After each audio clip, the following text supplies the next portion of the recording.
Assalamualaikum warahmatullahi wabarakatuh. Bismillah, alhamdulillah, wassalatu wassalamu ala rasulillah alladzi la nabiyya wa la rasula ba'dah. Allah faqina fid din wa alimna tawil. Apa kabar semuanya? Selamat pagi mungkin ya, selamat pagi menjelang siang. Mudah-mudahan selalu dalam lindungan Allah Subhanahu wa taala. Seperti biasa, sebelum mulai silahkan kontemplasi terlebih dahulu 30 detik, 1 menit, bebas 1 jam, 2 jam, 3 jam, bebas. Yang penting setelah kontemplasi langsung balik lagi ke video ini untuk ditonton ya. Oke, langsung saja. Ilmu hadis ini sekarang kita masuk ke bab 8 ya, takhrij hadis. Sebenarnya kemarin sudah saya terangkan pengertian dari takhrij hadis itu apa secara bahasa, secara istilah, terus pengertian dari ilmu takhrij hadis juga apa itu sudah saya jelaskan, termasuk dari manfaat, tujuan, macam-macamnya. Ada yang takhrij mukhtasar, muasa dan lain sebagainya, itu dibaca terlebih dahulu. Kalau memang lupa, dibaca terlebih dahulu biar nanti masuk ke sini sampean semuanya sudah siap, sudah nyambung ya kalau diterangkan. Oke, takhrij hadis ini kita mulai dengan macam-macam metode yang digunakan dalam takhrij hadis ini ya. Sedikit mengingatkan mungkin ya, takhrij hadis itu mencari sumber hadis, mencari hadis ini terletak tempatnya ada di kitab induk mana. Kitab induk itu kemarin ya masih ingat ya, kitab yang ada sanadnya secara lengkap. Oke, namanya turuq takhrij, cara-cara atau metode dalam mentakhrij ya. Perlu saya tekankan di sini, metode takhrijnya adalah yang muasa ini ya, yang dibahas di sini. Nah, nanti ada beberapa metode. Yang pertama dari ma'rifatus sahabah, melihat dari sahabatnya, mengetahui sahabatnya siapa. Kemudian yang kedua ada ma'rifatu awwali lafdil hadis, lafaz pertama dalam hadisnya. Ma'rifatu lafdi kulla dawranhu, mengetahui lafaz pada hadis yang jarang dipakai atau menjadi kata kunci ya. Kemudian ada ma'rifatu maudhu'il hadis, mengetahui tema besar yang ingin disampaikan oleh hadisnya. Dan yang kelima, yang terakhir, ma'rifatu sifatin khosatin, mengetahui sifat tertentu, sifat khusus yang ada dalam hadis tersebut. Nah, nanti saya jelaskan lebih lanjut satu persatu ya. Setidaknya ada 5. Ini metode takhrij yang klasik. Oke, yang pertama dari ma'rifatus sahabah. Jadi cara mentakhrij dengan ma'rifatus sahabah itu maksudnya adalah metode takhrij yang digunakan dengan melihat sahabat yang meriwayatkan hadis yang dimaksud. Nah, nanti sahabatnya itu dilihat siapa yang meriwayatkan. Bisa jadi misalnya dari Abu Hurairah, Anas bin Malik, terus Tolha misalnya, Abi Dzar Al-Ghifari dan lain sebagainya. Nah, untuk mentakhrij dengan cara ini, kitab-kitab yang biasanya dipakai biasanya adalah kitab-kitab al-masanid, kitab-kitab musnad ya. Masih ingat definisi kitab musnad?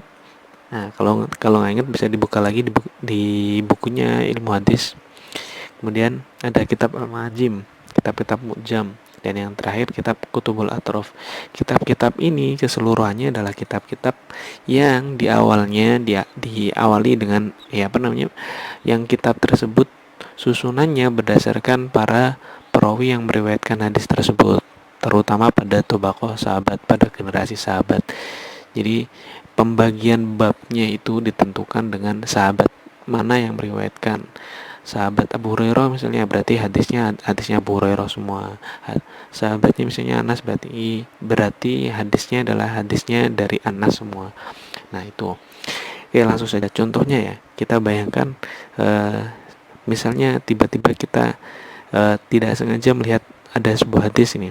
Dikatakan an Anas bin Malik radhiyallahu an Rasulillah sallallahu alaihi wasallam qol ad-du'a'u mukhul ibadah. Nah, kita nggak sengaja misalnya katakanlah di bab tasawuf kita menemukan hadis ini an Anas bin Malik dan seterusnya, dikatakan bahwasanya doa itu adalah otaknya ibadah, doa itu adalah intinya ibadah katanya. Nah, kita melihat ada an Anas. Nah, di sini kan tidak ada sanadnya. Masih ingat ya sanad itu definisinya apa? Karena tidak ada rawi yang lengkap di sini, maka kita tidak bisa mengatakan bahwasanya di sini hadis sahih. Nah, untuk mengetahui sahih atau tidaknya harus kita lakukan takhrij terlebih dahulu. Nah, berhubung di sini ada sahabat yang disebutkan, siapa sahabatnya? Anas bin Malik. Nah, maka bisa kita teliti hadis ini ada di mana gitu misalnya. Nah, untuk di sini kita pakai kitabnya adalah kitab Tuhfatul Asrof ya. Ini termasuk dari kitab Kutubul Atrof yang ketiga yang paling bawah. Nah, Kutubul Atrof ini adalah kitab-kitab potongan hadis. Nanti hadis-hadisnya sepenggal-sepenggal, nanti lengkapnya dikasih rujukan nanti biasanya. Nah, dalam Tuhfatul Asrof ini nanti kita lihat, karena kita sudah tahu sahabatnya bahwasanya Anas bin Malik dan lafadznya adalah ad-du'a mukhul ibadah. Kita tinggal mencari dalam kitab ini ya, Tuhfatul Asrof, dalam kitab ini. Misalnya kita bayangkan kita sedang membuka kitab ini, Tuhfatul Asrof ini kita buka, sehingga ketika kita buka-buka sampai babnya Anas bin Malik, ketemu babnya di dalam kotaknya ini.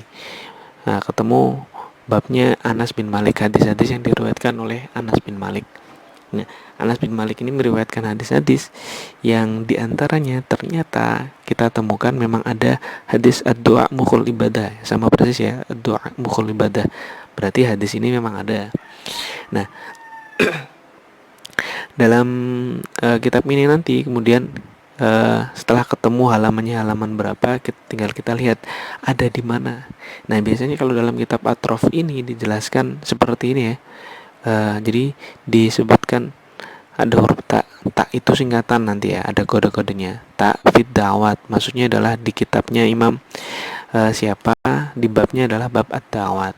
Oke, di bawahnya ini adalah kode-kode yang dipakai untuk menjelaskan. Di situ ada, kalau Ain berarti al-jamaah as-sittah, imam yang 6 ya, Bukhari, Muslim, Ibnu Majah, Tirmidzi dan seterusnya. Kalau kho itu berarti di kitabnya Imam al-Bukhari. Kalau kho tak berarti di kitabnya Imam al-Bukhari tapi ada komentar-komentarnya. Kemudian kalau mim misalnya di kitabnya Imam Muslim, kalau dal di kitabnya Abu Dawud. Nah, kalau tak berarti ada di kitabnya Imam At-Tirmidzi, berarti ada di kitab Sunan At-Tirmidzi ya. Jadi hadis ini ada dalam kitabnya Imam At-Tirmidzi dalam bab ad-da'awat. Oke. Jadi itu ketemu ya. Nah, nanti di sini juga disebutkan biasanya, karena babnya kitab yang kita pakai untuk mentakhrij ini adalah babnya Anas, maka disebutkan juga siapa yang meriwayatkan dari Anas ini. Nah, tabi'innya yang meriwayatkan dari Anas ini adalah Aban bin Soleh. Dari sini kita sudah bisa menemukan bahwasanya hadis ini letaknya ada di kitab Sunan At-Tirmidzi. Nah, dari situ kita bisa lihat di Sunan At-Tirmidzi di bab ad-da'awat, nanti kita buka hadisnya, kita lihat sanadnya secara lengkap, baru nanti dari situ setelah sanad dan matanya lengkap baru bisa kita teliti apakah hadis tersebut sahih atau tidak. Nah, ini untuk metode atau cara yang pertama.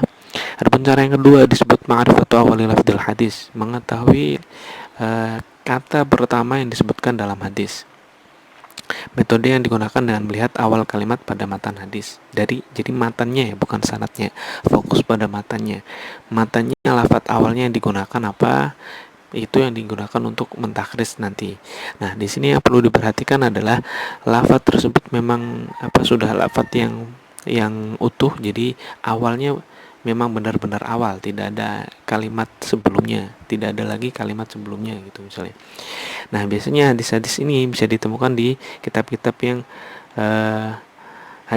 kitab hadis yang hadis-hadisnya populer atau yang sering didengar hadisnya, atau di kitab-kitab yang mengurutkan hadis-hadis seperti kamus. Nah, matan hadisnya itu diurutkan seperti kamus. Contohnya misalnya kitab Durratul Nasihin misalnya, kalau pernah baca ya, Mukhtarul Hadis misalnya, itu juga diurutkan dengan huruf biasanya, dengan huruf hijaiyah.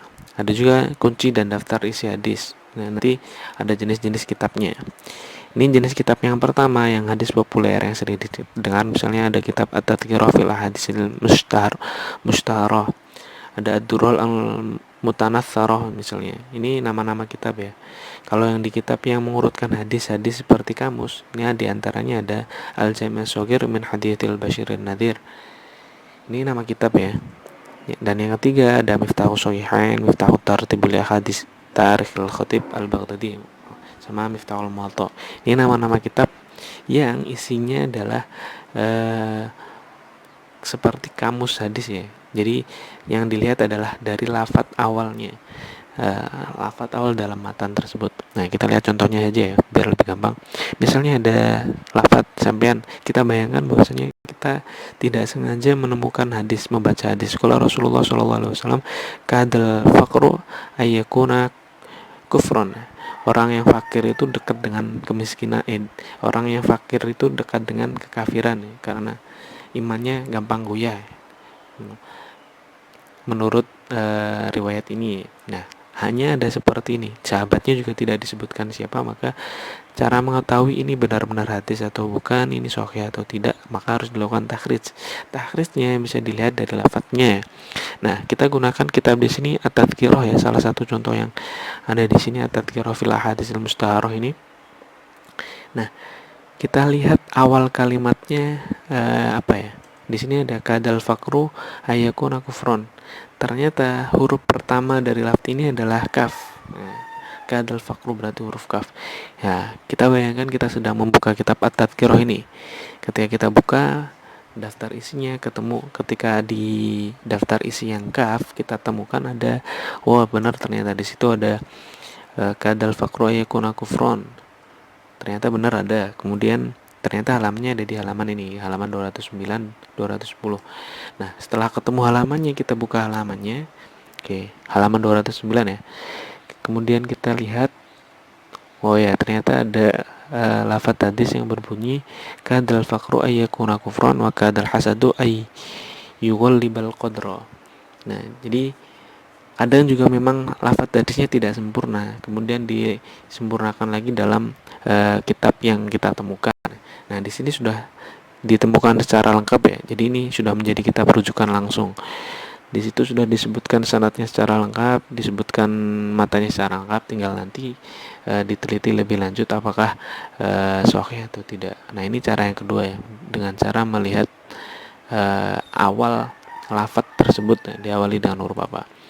Oke, cara yang ketiga dengan ma'rifatu lafdin qalla dawranuhu, yaitu dengan metode yang digunakan dengan melihat kata pada matan hadis yang menjadi kata kunci atau kata tersebut jarang penggunaannya. Ya, misal sama seperti ketika kita googling ya. Ketika kita googling itu kata kuncinya yang dipakai biasanya apa? Biasanya kata kunci itu adalah kata-kata yang tidak banyak digunakan sehingga mempersempit pencarian ya, semakin mempermudah pencarian juga. Nah, dalam Ma'rifatul Lafadz ini, kitab yang paling banyak digunakan adalah kitab Al-Mu'jam Al-Mufahrros yang dikarang oleh orang non-muslim, Wen Xing namanya kalau masih ingat, yang dulu di pembagian Mu'jam itu ya. Nah, hanya ada dalam Mu'jam Al-Mufahrros ini. Nah, kita bayangkan misalnya ada sebuah lafadz hadis sekolah Rasulullah SAW, yadhabus solihun al-awwal fal-awwal wa yabqa hafalatun ka hafalati syair awit tamr la yubalihimullahu bala. Nah, ada sebuah hadis mengatakan bahwasanya orang-orang soleh itu nanti akan satu persatu tercerabut, meninggal dunia satu persatu. Nah, sampai nanti seakan-akan dunia ini tinggal ampasnya doang, seperti ampasnya apa namanya, gandum atau ampasnya kurma. Jadi sudah tidak dipedulikan lagi sama Allah, dibiarin, nggak ada masalah, nggak ada yang tahu agama, nggak ada yang tahu yang cara mendekatkan diri kepada Allah dan lain sebagainya. Nah, misalnya di sini ada lafaz, misalnya ada di sini kalau kita mau mencari hadis tersebut, misalnya di kitab Al-Mu'jam Al-Mufahrros, kita cari kira-kira kata apa yang jarang digunakan di sini ya. Kita gunakan satu kata misalnya hafalah ini misalnya. Hafalah ini ternyata kata tersebut tidak sering kita dengarkan ya. Saya yakin beberapa di antara kalian belum tahu arti hafalah ini. Nah, karena jarang digunakan, kita gunakan satu kata ini untuk mencari hadis. Nah, kita gunakan Mu'jam Al-Mufahrros, kita buka, kita bayangkan sedang membuka kitabnya, kemudian ternyata ketemu di urut dari hurufnya, ketemu pada huruf H, lafadz khufalah ya, bukan hafalah.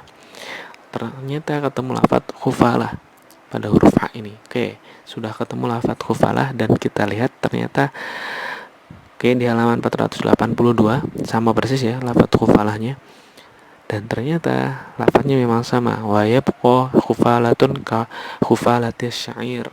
Nah, ini potongan hadisnya sudah ketemu, tinggal nanti dicari. Nah, di sini sama seperti yang kita pertama tadi ya. Jadi ada kode di situ. Di situ ditulis kho fi bab riqaq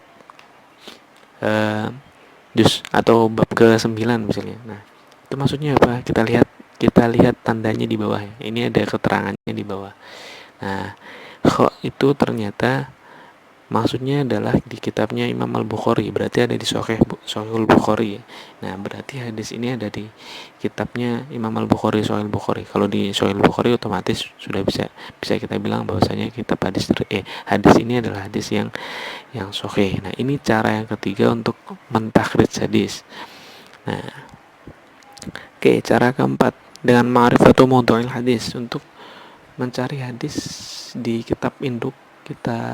kitab-kitab yang induknya Ummahatul Kutubnya dengan melihat tema yang sedang dibicarakan oleh hadis tersebut. Oke. Nah, kalau untuk tema ini biasanya kadang-kadang tidak semua orang bisa ya. Jadi harus punya kemampuan untuk menerka-nerka kira-kira hadis ini yang ingin disampaikan apa gitu, biar kita tahu temanya apa. Nah, dalam mentakhrij dengan metode ini, kitab-kitab yang bisa dipakai itu ada diantaranya kitab yang memuat seluruh masalah agama, ada kitab yang memuat banyak masalah agama, tidak seluruh masalah agama, tapi mayoritas yang dibahas dalam kitab tersebut adalah masalah agama, dan ada juga kitab-kitab yang memuat beberapa bagian saja dari masalah agama, entah itu hanya fikihnya saja, entah hanya tasawufnya saja, dan lain sebagainya. Nah, kitab yang memuat misalnya Al-Jami misalnya, kayak Al-Jami As-Shahih, kitabnya Imam Al-Bukhari, Imam Muslim, dan lain sebagainya. Zawaid juga termasuk. Ini jenis-jenis kitab ya masih. Ada juga kalau kitab yang memuat banyak masalah agama, kitab Sunan. Kalau kitab Sunan kan otomatis masalah utama yang dibahas kan rata-rata masalah fikih dengan hadis-hadis yang sahih misalnya. Ada Al-Musannafat, Al-Muwatta'at, kitab-kitab seperti kitabnya Imam Malik, kitab Muwatta seperti itu ya. Dan ada juga kitab yang memuat sebagian masalah, misalnya Al-Jaza, juz-juz, Al-Ahkam, At-Targhib wa Targhib. Kalau pernah baca ya, hanya beberapa bagian atau beberapa bidang dalam ilmu agama. Misalnya tasawuf, berarti hadis-hadisnya hanya tasawuf saja. Atau masalah akidah, hadis-hadisnya masalah akidah saja. Nah, ini contohnya. Oke, salah satu misalnya kita menemukan hadis kalau Rasulullah SAW, hakul mar'ati 'ala zauji ayyut'ima idza ta'ima. Nah, kalau diartikan Rasulullah bersabda, haknya seorang perempuan itu kepada suaminya adalah suaminya memberikan makan kepada perempuan tersebut. Nah, kira-kira kalau kita lihat, nah, temanya apa ya? Misalnya kita gunakan dari hadis ini kita gunakan kitab Sunan Ibnu Majah ya, termasuk kitab yang dalam jenis kitab yang kedua ini ya, Sunan Al-Musannafat Al-Muwatta'at ini. Nah, setelah kita terka-terka, kira-kira hadis ini temanya adalah haknya seorang perempuan yang wajib dipenuhi oleh suaminya. Oke, kita cari misalnya di babnya dalam kitab Sunan Ibnu Majah, kita buka ternyata memang ada babnya adalah bab hakul mar'ah 'ala zauj. Ketemu bab ini, kemudian ternyata ada di halaman 409 pada kitab nikah. Kitab nikah itu maksudnya bab utamanya persoalan pernikahan semua. Subbabnya adalah hakul mar'ah ini yang ala zauj ini. Dan ketika kita lihat hadis pertama, memang benar hadis tersebut ada. Nah, ketika sudah ketemu hadis ini, kita lihat ternyata lafadznya lebih lengkap lagi. Kemudian sanadnya juga ada sanad secara penuh, sehingga bisa kita lihat apakah hadis ini nanti sahih atau tidak. Oke, itu cara yang keempat. Dan cara yang terakhir disebut ma'rifatu sifatin khosotin, mengetahui sifat-sifat khusus dari sebuah hadis, entah itu dari sanadnya atau dari matanya. Metode ini bisa kita lakukan dengan melihat pada kitab-kitab yang khusus. Misalnya ada al-maudu'at yang khusus untuk hadis-hadis yang maudhu', hadis-hadis yang palsu. Kitab haditsil qudsi, kitab hadis yang khusus hadis-hadisnya berisi hadis-hadis qudsi. Al-musalsalat, kitab yang berisi hadis musalsal semua. Marosil, yang berisi hadis mursal semua. Al-akhbar al-mutawatirah, berarti hadis yang mutawatir semua. Ilalul hadis misalnya, berarti yang berisi ilat-ilat pada sebuah hadis misalnya. Nah, misalnya kita temukan hadis qala Rasulullah SAW, idza salima Ramadan salimatis sunnah, salimatis sanatu. Artinya kalau Ramadan itu selamat, bisa kita jalankan, maka 1 tahun penuh itu kita juga bakalan selamat. Nah, kita pernah dengar bahwasanya hadis ini hadis maudhu. Karena ini pernah kita dengar hadisnya hadis maudhu, maka kita coba gunakan kitab Al-Maudhu'at, yang berarti kitab yang berisi tentang hadis-hadis maudhu. Ini karangan Ibnu Jauzi ya, Ibnu Al-Jauzi. Nah, misalnya kita bayangkan sedang membuka kitab ini. Ketika kita buka, ternyata memang ketemu ada bab salamatul ambi salamati Ramadan, bab selamatnya 1 tahun dengan selamatnya Ramadan yang kita jalankan.